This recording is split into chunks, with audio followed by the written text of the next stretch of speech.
Nous allons continuer le fonctionnement dans l'église locale. Donc, Israël a rejeté la pensée de Dieu parce qu'Israël a voulu faire comme les nations. Israël a voulu faire comme les nations. Nous allons lire dans Matthieu 20, 20 à 26.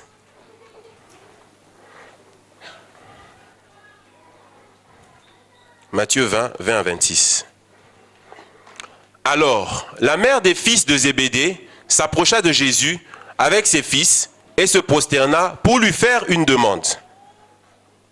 Il lui dit, « Que veux-tu » Ordonne, lui dit-elle, que mes 2 fils, que voici, soient assis dans ton royaume, l'un à ta droite et l'autre à ta gauche. Jésus répondit, vous ne savez ce que vous demandez. Pouvez-vous boire la coupe que je dois boire? Nous le pouvons, dirent-ils. Et il leur répondit, il est vrai que vous boirez ma coupe.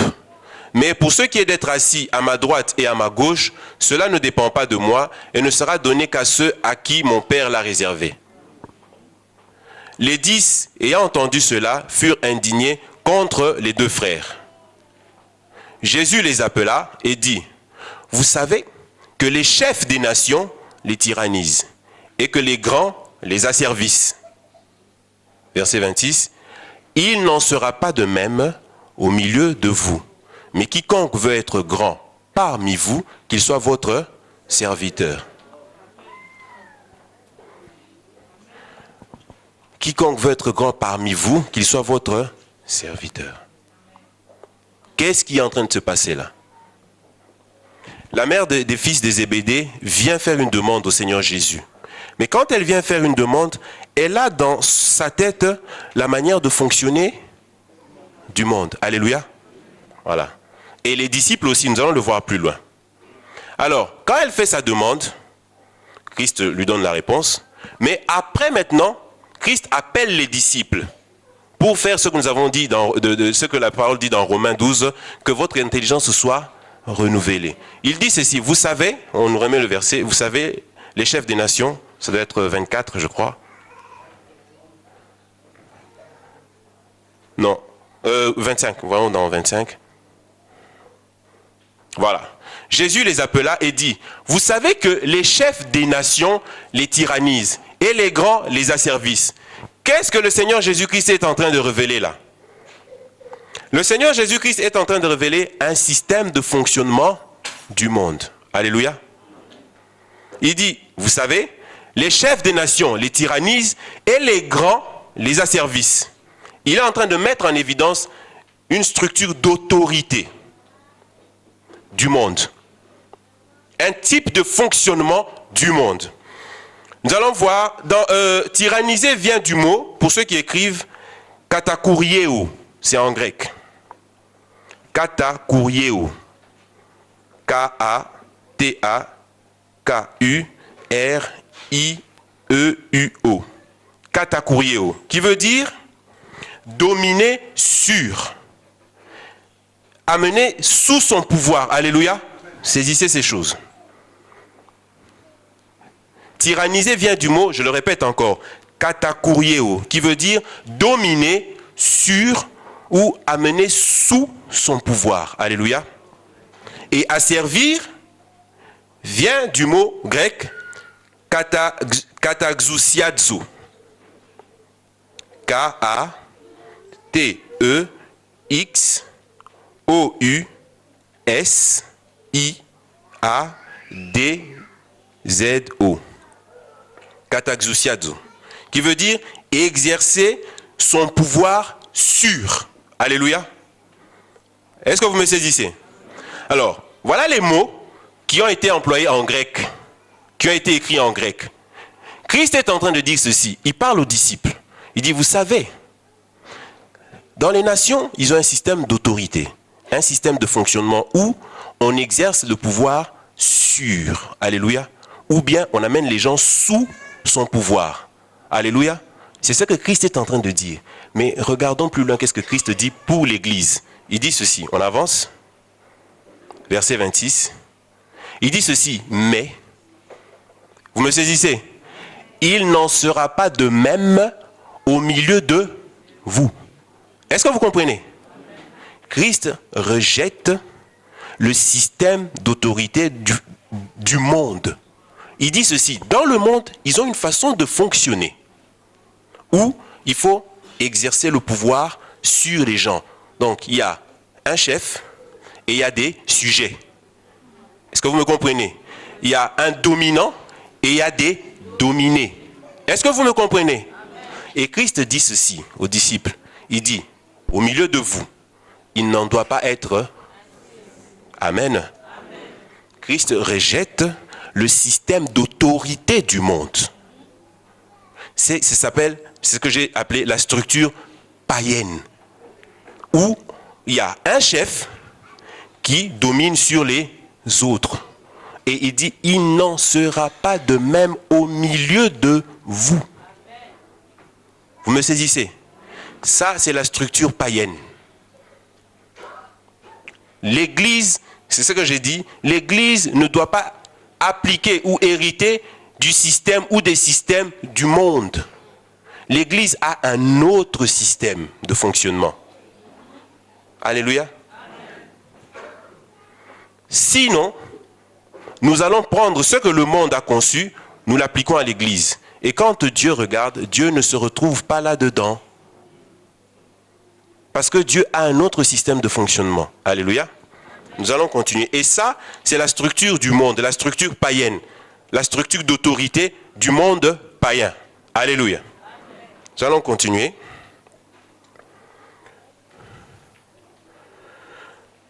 Donc, l'autorité chez les païens ou dans le monde revient à celui qui a une position élevée. Alléluia. Mais dans l'Église, l'autorité ne revient pas à celui qui a une position élevée. L'autorité revient à celui qui a les caractères de Dieu. Alléluia. L'autorité ne revient pas à celui qui a une position élevée, mais l'autorité revient à celui qui a les caractères de Dieu. C'est pour cela qu'il dit que celui qui veut être grand, qu'il soit votre... Donc, il prend la logique du monde, il le renverse. Or, selon le monde, ou selon les conceptions de beaucoup, ça n'a pas de sens.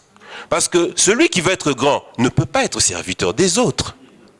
C'est celui qui doit commander, c'est celui qui doit ordonner, c'est celui qui doit conduire. Mais Christ, voyant la manière de fonctionner, il dit, venez ici, je vais vous apprendre les principes du royaume. Il prend l'échelle de valeur du monde, il le renverse. Et vous allez remarquer, nous allons lire, on va continuer. On prend Luc 22, 24 à 26. Donc, retenez, ça c'est la structure païenne d'autorité. Le type de fonctionnement du monde païen. Luc 22, 24 à 26. Il s'éleva aussi parmi les apôtres une contestation. Lequel d'entre eux devait être estimé le plus grand? Jésus leur dit, les rois des nations les maîtrisent. Et ceux qui les dominent sont appelés... Ceux qui les dominent sont appelés bienfaiteurs. Voilà encore la structure, toujours la structure du monde païen. Christ dit, ceux qui dominent, on les appelle bienfaiteurs. Et alors que ça ne doit pas être ainsi au milieu de l'Église, au milieu de ceux qui sont nés de nouveau. Cette structure-là ne doit pas se retrouver là-dedans. Parce que c'est une structure qui vient du monde. C'est une structure qui, au final, n'élèvera pas la personne de Christ, mais va élever. Amen. C'est qui a répondu? Que Dieu bénisse la personne qui a répondu. Alléluia. Au final, cette façon de fonctionner, même si elle part d'une bonne intention, au final, cette façon de fonctionner n'élève plus Christ, mais va élever un homme. Et vous savez, cette façon de faire crée un état de fait. Je vais vous expliquer. Dans la pratique, dans la réalité, qu'est-ce qui se passe? quand une personne a déjà pris le dessus, cette personne a une certaine influence. Alléluia. Et qu'est-ce qui se passe? Il va se créer un état de fait. Il y aura des gens, pour s'attirer les faveurs de la personne qui est au-dessus, vont commencer à faire les choses, non pas selon Dieu, non pas pour Dieu, mais pour faire plaisir à... Est-ce que vous me saisissez? C'est un état de fait. Qu'on le veuille ou non, c'est comme ça. C'est ainsi que vous verrez dans certaines assemblées où certaines personnes, quand elles passent pour parler de la parole, font des éloges aux leaders. Pourquoi? Parce que ces personnes s'attendent à un retour. Alléluia. C'est de recevoir les faveurs du leader. C'est un état des faits. Même si au départ les choses étaient d'une bonne intention, mais c'est l'état des faits, c'est la réalité. Et qu'est-ce que ça crée plus loin? Ça crée que s'il y a un message qui vient contredire certaines réalités de la vie du leader, celui qui a apporté ces messages-là risque de ne plus jamais se mettre derrière la chair. Vous saisissez? Et c'est comme ça que 90% des assemblées dites chrétiennes fonctionnent. On ne fait passer que celui qui apporte des messages qui font plaisir au leader. Pour peu qu'on dise des choses qui vont en contradiction avec ce que le leader aime, le classement, c'est fini. Plus de classement. Et du coup, le Saint-Esprit n'est plus là. Le Saint-Esprit n'est plus là. Ce sont maintenant les pensées, ce sont les pensées charnelles, ce sont les désirs de celui qui veut être grand. Ce sont ces désirs qui s'accomplissent maintenant. Alléluia. Ça, c'est la façon de fonctionner du monde païen. Et vous allez le remarquer, pour tous ceux qui sont embauchés quelque part, le chef a toujours ses pions. Alléluia. Le chef a toujours des gens qui lui sont favorables. Et en règle générale, ce sont ces gens-là qui font les espions dans l'entreprise.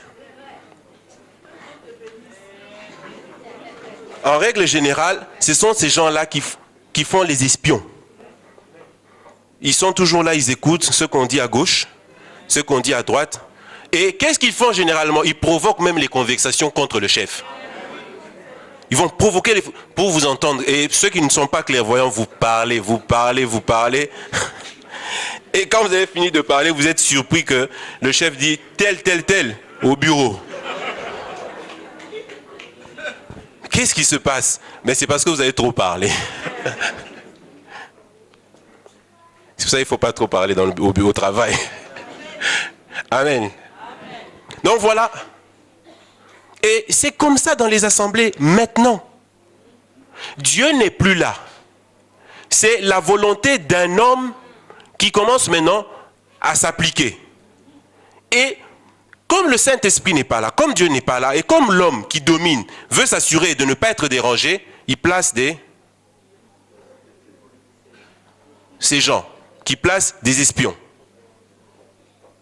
Et on commence à verrouiller à gauche, on va verrouiller à droite, pour s'assurer que la structure reste en place. Alléluia. Voilà le fonctionnement du monde. Et c'est ce que généralement on amène dans l'église. Et c'est ce qu'on amène dans les églises. Et on a dit, si le fondement est renversé, le juste, que ferait-il? Le juste, comme on l'avait dit jeudi, quand vous regardez dans la profondeur de ce verset, le juste, c'est le Seigneur Jésus. Nous sommes justes par adoption.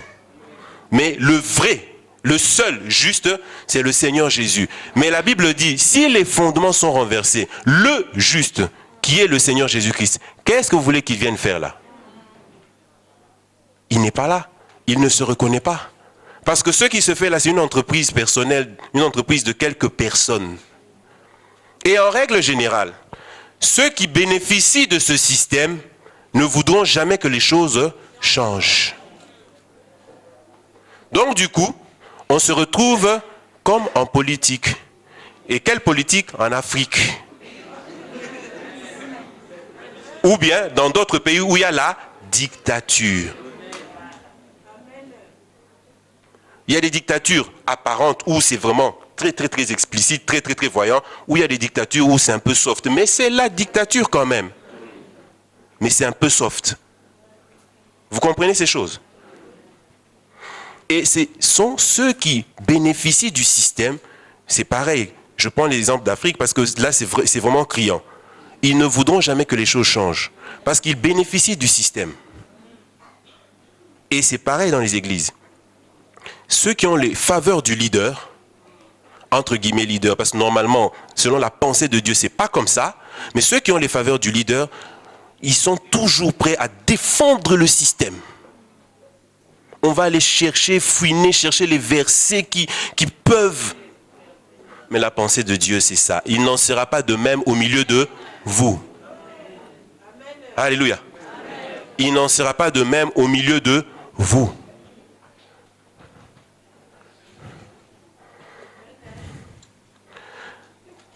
Nous allons lire Matthieu 23, 8 à 12. Matthieu 23, 8 à 12.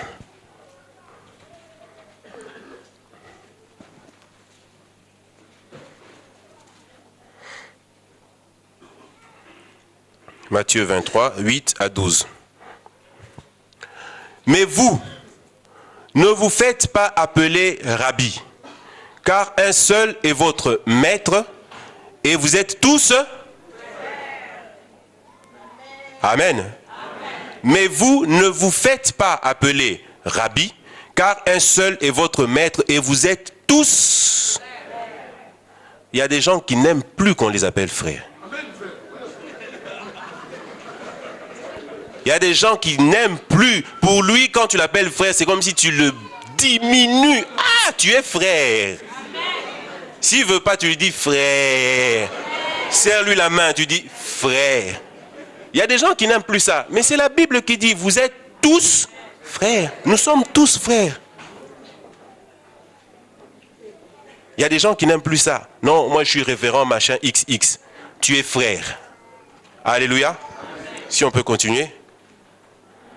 Et n'appelez personne sur la terre votre Père, car un seul est votre Père, celui qui est dans les cieux. On continue. Ne vous faites pas appeler directeur, car un seul est votre directeur, le Christ. Continue. Le plus grand parmi vous, ça revient encore, sera votre serviteur. Et 12. Quiconque s'élèvera sera abaissé, et quiconque s'abaissera sera élevé. Alors, le mot directeur, j'ai pris juste ce mot-là, le mot directeur, et ça, pour ceux qui notent, ça c'est la structure juive de l'exercice de l'autorité. Nous avions vu un premier point dans le fonctionnement, qui est la structure païenne. Et ça c'est la structure juive. Je vais expliquer cette façon de fonctionner. Le mot directeur vient du mot grec katagetes.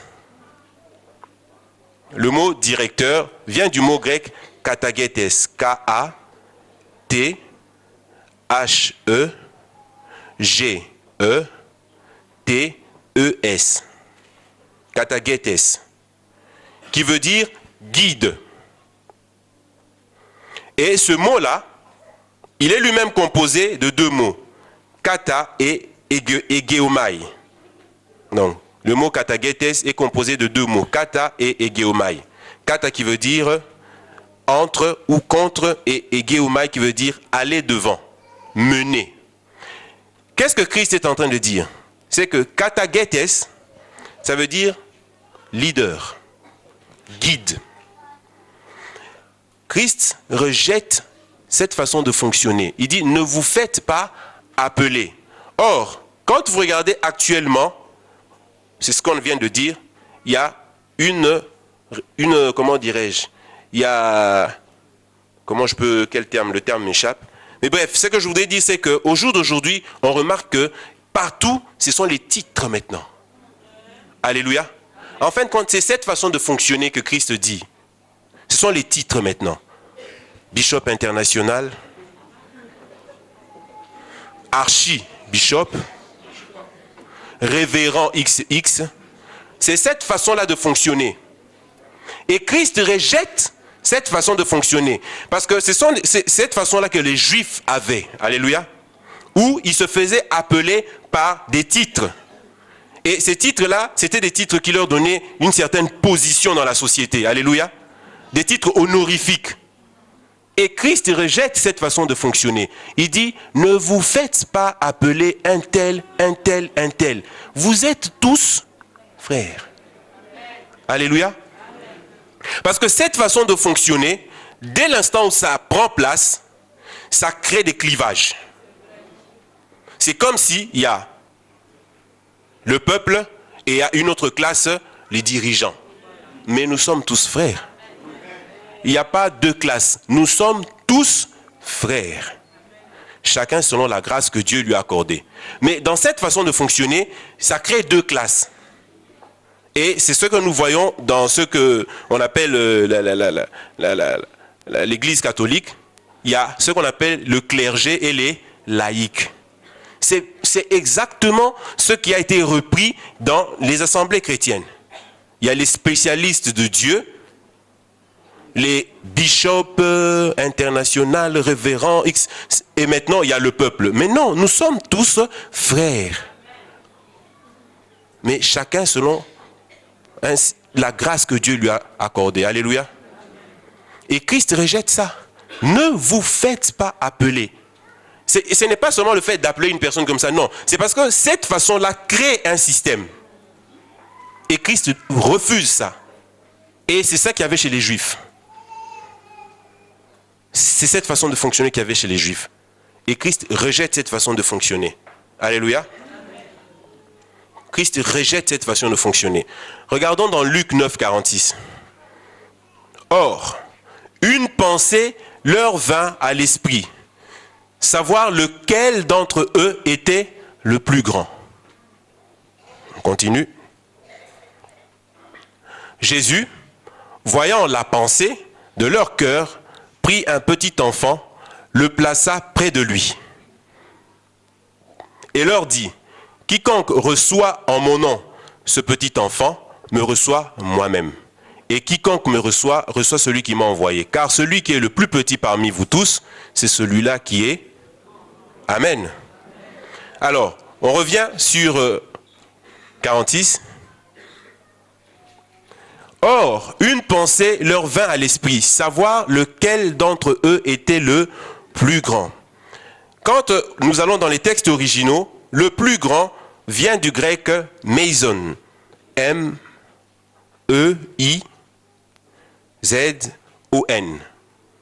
Meison.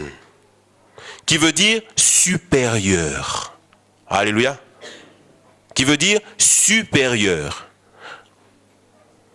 Vous voyez que même les disciples, avant que le Saint-Esprit puisse descendre avec puissance et efficacité, quand bien même ils étaient en train de côtoyer le Seigneur Jésus-Christ, mais leur souci était sur le positionnement.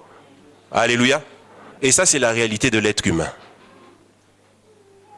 C'est la réalité de l'être humain. Toujours vouloir être. Et dans le royaume, ce n'est pas comme ça. Dans le royaume, ce n'est pas comme ça. Et chose bizarre, ils ont le Seigneur de gloire avec eux, mais ils sont déjà en train de chercher qui est le plus grand, qui est supérieur. Mais il est là, le supérieur. C'est lui le Seigneur, c'est lui le guide, c'est lui le supérieur, c'est lui le chef. Mais ils sont déjà en train de se disputer entre eux. Non, c'est moi, non, c'est toi, non, c'est moi, non, c'est toi. L'être humain, la cupidité de l'être humain. Au lieu de se soucier, Israël doit être racheté. Au lieu de se soucier du rachat d'Israël, d'aller faire des nations les disciples, eux, ils sont en train de se soucier. Ah non, c'est pas toi le plus grand, c'est moi le plus grand, c'est moi le supérieur. Leur souci était ailleurs. Alléluia. Ailleurs. Le plus grand. Et qu'est-ce que Christ leur dit? Il renverse l'échelle. Il dit, celui qui veut. Parce que normalement, dans le royaume, on ne doit pas vouloir être le plus grand. On doit être serviable. C'est tout ce que Dieu nous demande. Mais comme il savait que parmi les hommes, il y en a toujours qui ont de temps en temps la pensée qui monte en eux, il dit, bon, celui qui veut il retourne maintenant les choses. Il dit qu'il soit le plus petit, qu'il soit le serviteur. Et vous allez remarquer, quand vous lisez les Écritures, la vie de l'Église primitive, ils ne se sont plus jamais posé de questions. Alléluia. Plus jamais. Parce que le problème était résolu. Ils ont été renouvelés dans leur intelligence. Christ a tranché l'affaire. Parce que ça n'a pas de logique, comme je l'ai dit tout à l'heure. Le plus grand, c'est celui qui commande, c'est celui qui est au-dessus, c'est celui qui dicte. Mais Christ dit, non, non, non, non, non. Dans le royaume, c'est pas comme ça. Et ils ont compris et c'était fini. Alléluia. Est-ce que vous connaissez Diotrephe dans les Écritures? Vous connaissez Diotrephe? Il faut lire la parole de Dieu. Hein? Nous devons lire les Écritures. Alléluia. Nous allons prendre un exemple d'une personne qui est tombée par rapport à ces choses-là. Diotrephe. Nous allons prendre 3 Jean.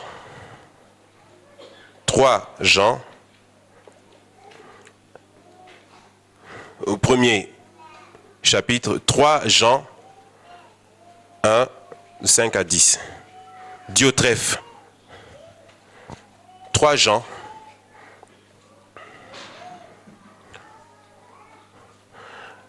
Jean 1, de 5 à 10. De 5 à 10. Bien-aimé, tu agis fidèlement dans ce que tu fais pour les frères, et même pour des frères étrangers, lesquels ont rendu témoignage de ta charité en présence de l'Église. Tu feras bien de pourvoir à leur voyage d'une manière digne de Dieu. Car c'est pour le nom de Jésus-Christ qu'ils sont partis sans rien recevoir des païens. Nous devons donc accueillir de tels hommes afin d'être ouvriers avec eux pour la vérité. J'ai écrit quelques mots à l'Église, mais Diotrephe, qui aime à être le premier parmi eux, ne nous reçoit point. C'est pourquoi, si je vais vous voir, je rappellerai les actes qu'il commet en tenant contre nous de méchants propos. Non content de cela, il ne reçoit pas les frères, et ceux qui voudraient le faire, il les en empêche et les chasse de l'Église. Diotrephe, dis à ton voisin, ne sois pas comme Diotrephe. Diotrephe. Diotrephe, qui aime à être le premier parmi eux, ne nous reçoit point. Diotrephe, qui aime à être le premier.